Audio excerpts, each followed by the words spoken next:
Namaskar, good afternoon. Your Excellency, Mr. Tolam, General Secretary of the Communist Party and President of the Socialist Republic of Vietnam, Honorable Prime Minister of India, Shri Narendra Modi, Honorable Ministers, members of both delegations, and friends from the media.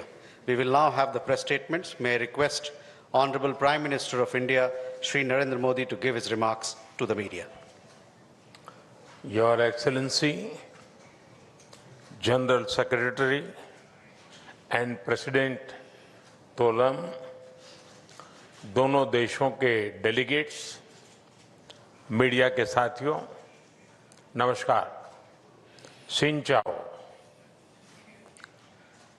President तोलम का भारत में हार्दिक स्वागत करते हुए मुझे अत्यंत खुशी हो रही है। वियतनाम के प्रेसिडेंट बनने के बाद 1 महीने के भीतर ही है उनका भारत आना और एक हाई लेवल डेलीगेशन समेत कई बिजनेस लीडर्स के साथ आना यह स्पष्ट करता है कि वे भारत वियतनाम संबंधों को कितनी प्राथमिकता देते हैं। इतना ही नहीं, उन्होंने भारत की यात्रा की शुरुआत बोध गया से की। यह हमारे दोनों देशों की साझा सभ्यतागत और आध्यात्मिक परंपरा को दर्शाता है। उनकी इस यात्रा और हमारी सार्थक चर्चाओं से हम अपने आपसी गुडविल को कई ठोस परिणामों में बदल रहे हैं। फ्रेंड्स, भारत और वियतनाम की साझेदारी में विरासत और विकास दोनों का महत्व है। पिछले वर्ष जब भारत से बौद्ध अवशेष वियतनाम गए तो उनके दर्शन 1.5 करोड़ से अधिक यानी पूरे वियतनाम की पॉपुलेशन के 15% लोगों ने किया था। हमारी साझा विरासत को जीवंत रखने के लिए हम वियतनाम के प्राचीन चंपा सभ्यता के मी सॉन और नान टवर मंदिरों का रेस्टोरेशन कर रहे हैं। अब हम चंपा सभ्यता की मैन्युस्क्रिप्ट को डिजिटलाइज करेंगे और इस अमूल्य धरोहर को आने वाली पीढ़ियों के लिए संरक्षित करेंगे।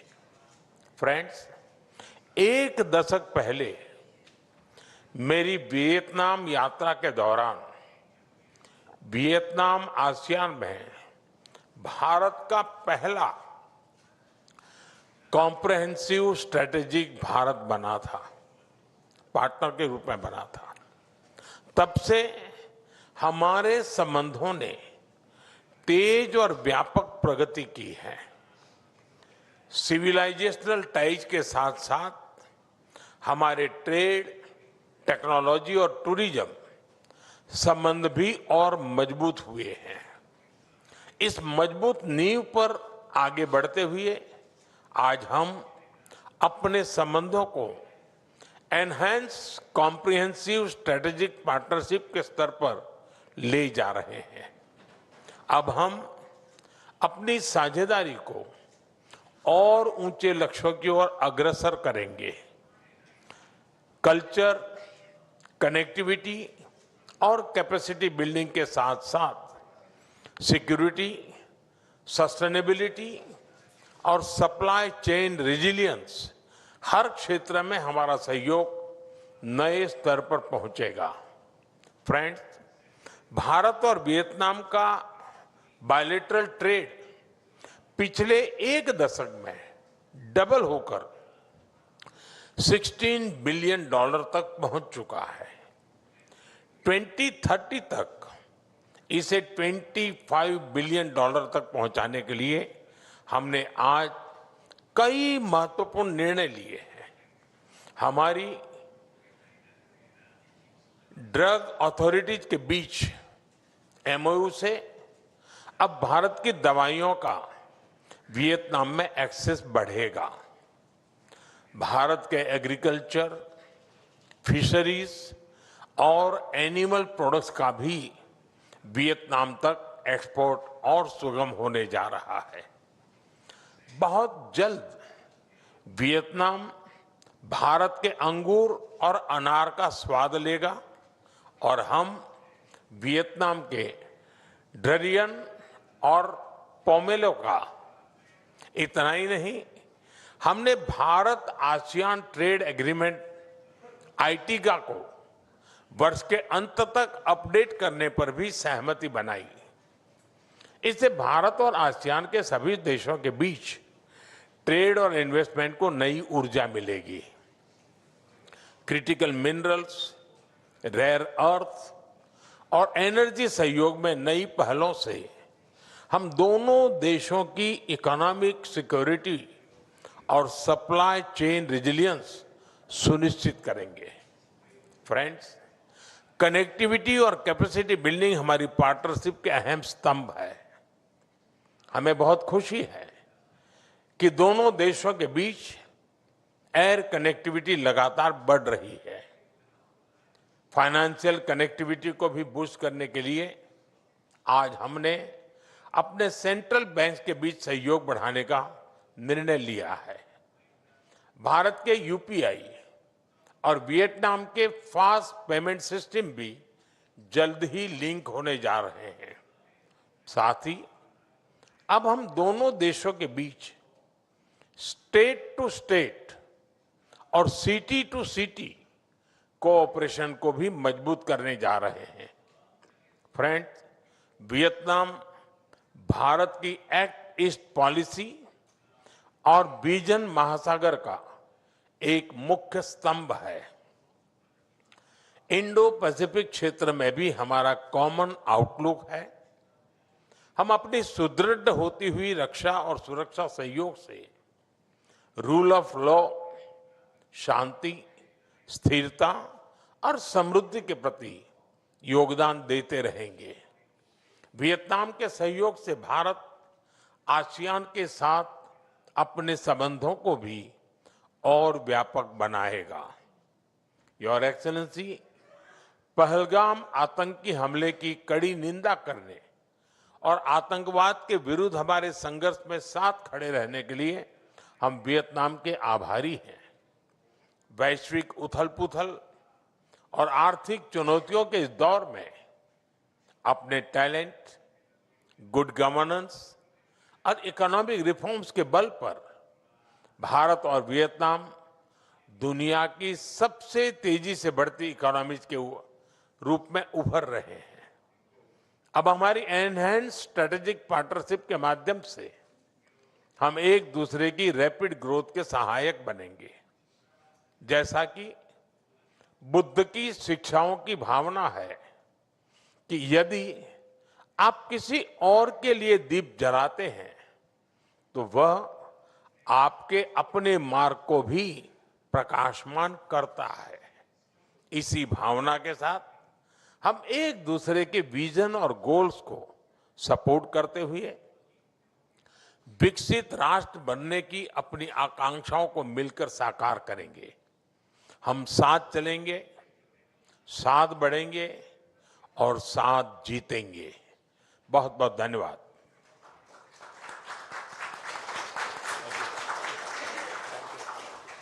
Thank you, sir.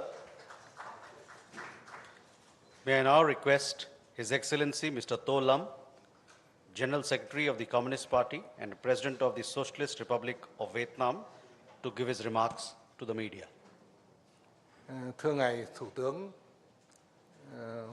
Narendra Modi, thưa các bạn Ấn Độ và Việt Nam, friends from India, from Vietnam, dear members of the press, it is my great pleasure to pay my state visit to India at the invitation of Prime Minister Sri Narendra Modi and the leaders of India.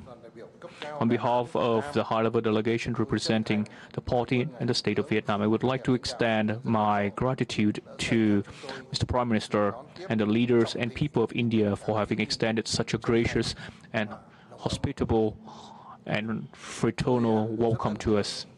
I am very impressed, and I would like to congratulate India for its leaps and bounds progress. India has been soaring ahead as a center of growth and innovation in the world. Mr. Prime Minister and I have had a very successful discussion. We attach great importance to the outcomes of the 50 years of relations as well as 10 years of the comprehensive strategic partnership, and we would give high priority to our bilateral relations. We also shared our vision on the region and the world, and we reach a high level of mutual understanding as to how important the relationship between India and Vietnam is to both countries. We would link together our strategic vision and development strategies to better address the turmoil of the situation in the world today. Given this foundation, we agree to continue to upgrade bilateral relations to an enhanced CSP in the spirit of sharing vision, strategic convergence, and substantive cooperation, and bring relations between the two countries into greater depth in the following ways. First, we agree to continue to further deepen political trust, step up high-level engagement, and increase the effectiveness of existing cooperation mechanisms. Second, we will elevate defense and security cooperation to become a strategic pillar to contribute to strengthening an environment of peace and stability. Third, we will bring about a stronger change in economic cooperation, trade cooperation, and investment cooperation through value chain connectivity, removing barriers, and expanding market access. Fourth, science, technology, innovation, and digital transformation will be a new driver for cooperation, opening up new areas, bringing about high value added. Fifth, we would strengthen people-to-people ties, cultural ties, educational relationship, and religious connection to bring about a strong social foundation for bilateral relations. We have also agreed to work closely together at regional and international forums, contributing to the maintenance of peace, stability, security, and development in the region and the world on the foundation of respect for international laws, the UN Charter, and the fundamental principles of international law, to protect the legitimate rights and interests and ensure the voice of the developed countries that they shall be heard. Vietnam supports India assuming a greater position and role at multilateral forums, and we would like to work more closely together with India in addressing common challenges facing the region and the world. We also reasserted the importance of the maintenance of an environment of peace, stability, ensuring security, safety, and freedom of navigation over flight, addressing of disputes through peaceful means on the basis of international law, including the UNCLOS 1982. The two sides agreed to work together and drive activities within the ASEAN-India year on maritime activities in 2026, and we encourage greater connectivity between India and ASEAN and with the Mekong sub-region. On this occasion, we have signed a wide range of cooperation agreements. We have agreed to give instructions to the respective ministries, agencies, and authorities to bring the enhanced strategic comprehensive partnership between Vietnam and India to a new developmental stage. I would like to take this opportunity to extend my invitation to the Honorable Prime Minister and the leaders of India to soon return to pay a visit to Vietnam. I trust that with this joint commitment, our two countries would continue to enjoy stronger relations, thus living up to the interests of our two nations and contributing positively to peace, stability, cooperation, and development in the region and the world. I would like to thank you, Mr. Prime Minister, ladies and gentlemen.